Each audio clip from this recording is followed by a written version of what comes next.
Today we're working on some post-season habitat projects. Right after deer season is probably one of the most important things for both private property and public. Public property, you're doing a pile of scouting because it gives you the most accurate description of what season bedding or travel patterns were.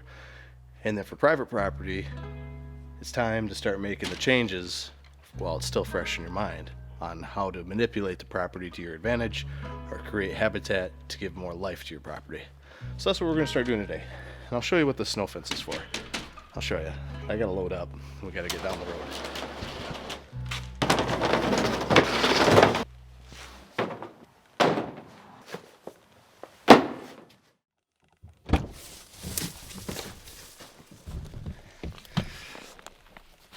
Oh, I left you recording. Cool. So, this property in general is actually, it's kind of new to us in a way. Granted, I think we've been able to hunt this now for 3 years, but really we haven't put a whole bunch of time into hunting it because, well, number one, I don't get much time to hunt. Number two, we just haven't. But this year we've put a lot of effort in, or I have, to when I was hunting, I tried to hunt this piece of property. I've sat in this big tree a couple of times right on this field edge, and we've sat up in another tree up here. Come on. You can see maybe the orange in that tree right there. That's where me, Ryan, and Michael sat, shot a doe out of there. It's a really good spot. I like it. They kind of funnel along this high ridge here. So it's a really sweet spot. I like it a lot. But the problem we have with it is you see how far of a gap there is between the woods. They like to run edges. Deer like to run edges. So we were having a lot of the time the deer would come right behind us, and that's actually where I shot the doe. Was turning to my weak side in the saddle and shooting it on the weak side, cutting behind the tree stand. So to alleviate that issue, we're going to do a little something, a cheat mode. We're going to do a cheat mode a lot of habitat professionals don't talk about. Speaking of habitat professionals, I'm not calling myself a professional. I've just done this for over half of my life, so I have some experience in creating wildlife habitat. Lots of reading, lots of practice, lots of knowledge. There's a basic thing when it comes to habitat for wildlife. If your property doesn't have food, or if it doesn't have water, or if it doesn't have cover, one of those three, it's not the ideal piece of habitat for wildlife. And that's all wildlife. That's including pheasants and turkeys and upland grouse and squirrels and deer and whatever else you want to throw into the mix, rabbits. So those three things. And what we got here on this property is we got cover. We got a lot of cover. This was logged off a couple years ago, a lot of regrowth. And we've got some food that's starting to come along. We've already got some natural browse from the regrowth. We've got some oak trees that have been dropping, and we've got food plot we've been working on that hasn't been doing too well because we haven't put a lot of effort into it. In the water, there's a river running through the property. They're going to find water here. So then you go off those basic three and you start realizing how you're going to hunt your stuff. For me, somebody that doesn't have an opportunity to hunt with my current profession, is I want to be set up to have the highest likelihood of shooting something the few times I get to go out hunting. Whether that's people that just like to hunt rifle season, people that just like to hunt in the rut, or early season. I have an unpredictable schedule, so I like to hunt pinch points and funneling areas. But the problem is this spot right here behind me. This is behind the tree stand. Tree stand's right over there.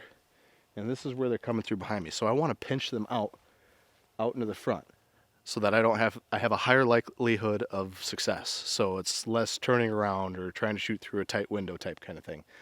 The quick and easy tool for funneling any deer, and this is maybe an industry secret, is snow fence.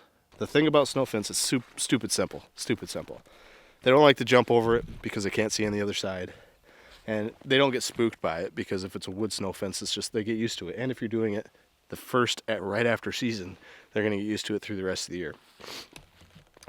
So that snow fence is going to bump the deer out in front, right, perfect 10, 15, 20, 30 yards, and it's going to make it a perfect setup. We're making that pinch point. We're making a pinch point where deer are going to have to funnel by you, and that makes the success rate higher for you. Actually, first thing, before I do that, I think I'm going to cut some trees down so I don't accidentally topple them on the snow fence. But let's see. I don't want to cut the cedar. I like the cedar. I'm going to leave that there. I can probably cut that elm. Yeah, we're going to try and plug this up right through here. Do that. And we're going to run that snow fence through here.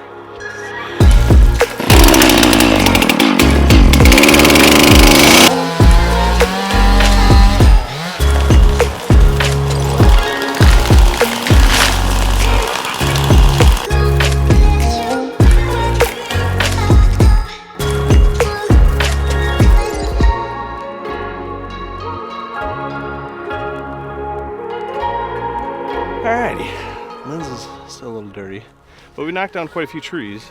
A lot of people would like to describe this as like a tornado zone. What you're trying to do is just plug it naturally with trees. These are all fairly well junk trees. We had some 1, 2, 3 pin oaks, had a couple, 1 elm, and a few maple. Not even sugar maple, just some soft maple. So we use this to our advantage without using snow fence. So if you don't want to use snow fence, because I'll be honest, it does kind of look ugly, you can just cut a couple trees down, plugging off their main runways, or just take a bunch of brush and plug off their trails.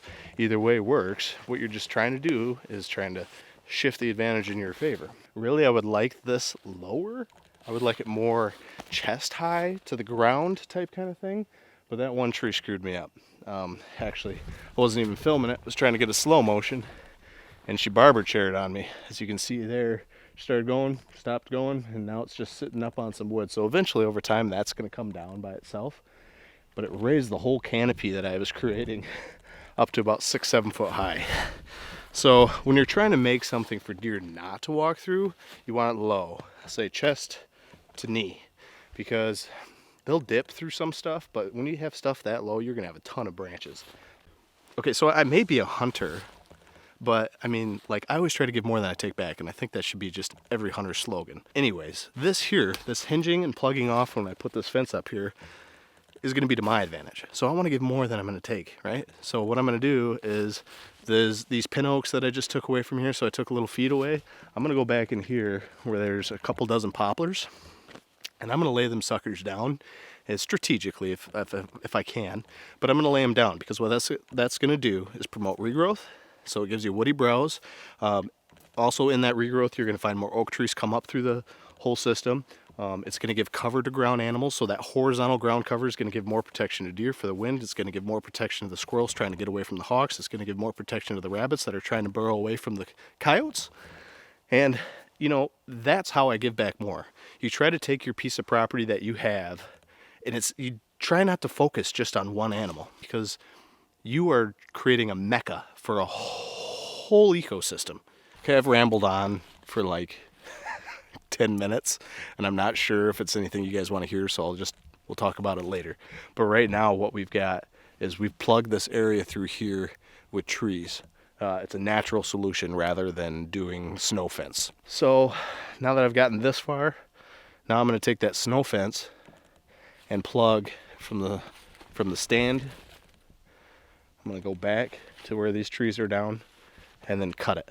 And I got to walk through here. Let's see. So this is why it's so good to do things when it's fresh in your mind just after season. It's not even the first of the year. Right here, you can see this is where they were cutting through from up into there, coming along the stand, or they'd be coming back in here and they were cutting out into the field there, or they'd be walking behind the stand. Now that I can see this trail, I've plugged it off with trees right here.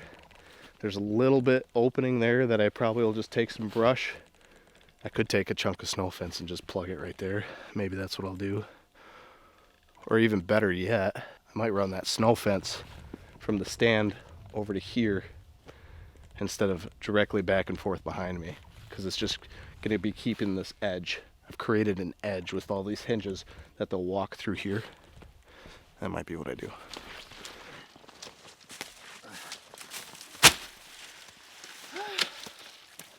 Sucker's heavy. I'm just going to use some heavy gauge wire. This is actually my trap and roll, and it does not need to be this heavy, but I've got it, and I'm going to use it to wire to the wiring within the snow fence.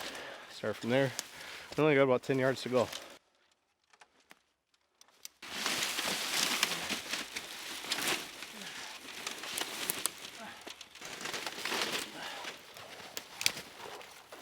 Come on, baby, get over there.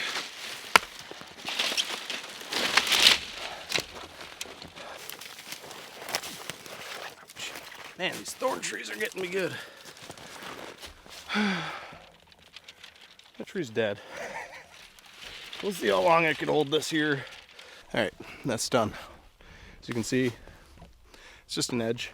We only got, 20 feet of this hanging up. Probably should.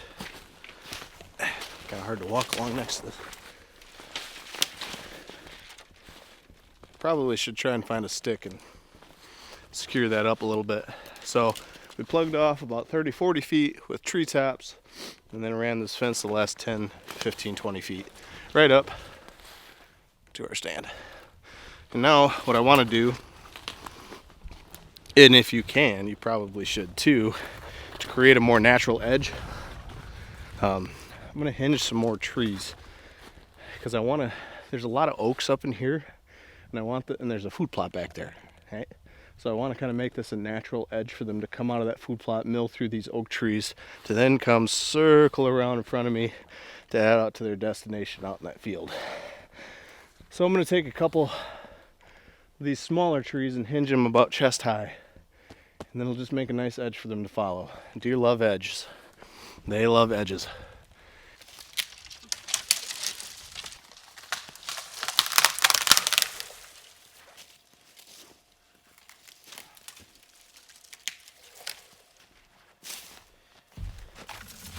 Roundabout way. Created this edge here. Got a lot of cleaning up to do. And we put the snow fence off so they can't slip in back behind us. I've basically created a natural edge, more than anything, a natural funneling point, and the snow fence is just kind of backup. Maybe considered cheating, however you guys want to view it. I don't care. How long is Michigan's hunting season? The whole month of October, whole month of November, and the whole month of December. And I got to go out about 7 times. So the odds are not in my favor. This is supposed to help odds in somebody's favor. So if you're a small property owner, something along those lines, creating these funneling points, if you don't want to cut trees, using the snow fence is a perfect thing for it. So I hope this helps you, especially for the small property owners that don't have a chance to, like me, don't have a chance to hunt as much, and this will be a great little useful tool for you, using some snow fence to funnel them a little closer to you, or so they don't get downwind side of you, all that good stuff. So I'm gonna get back to what I'm doing because my fingers are getting cold standing here. I'm gonna start cleaning up some of these down trees so it's a little easier for them to walk through along this created edge, and I'll catch you guys on the next one. If you want me to do some more habitat stuff, comments, let me know. If you like this, let me know. Thank you. Goodbye.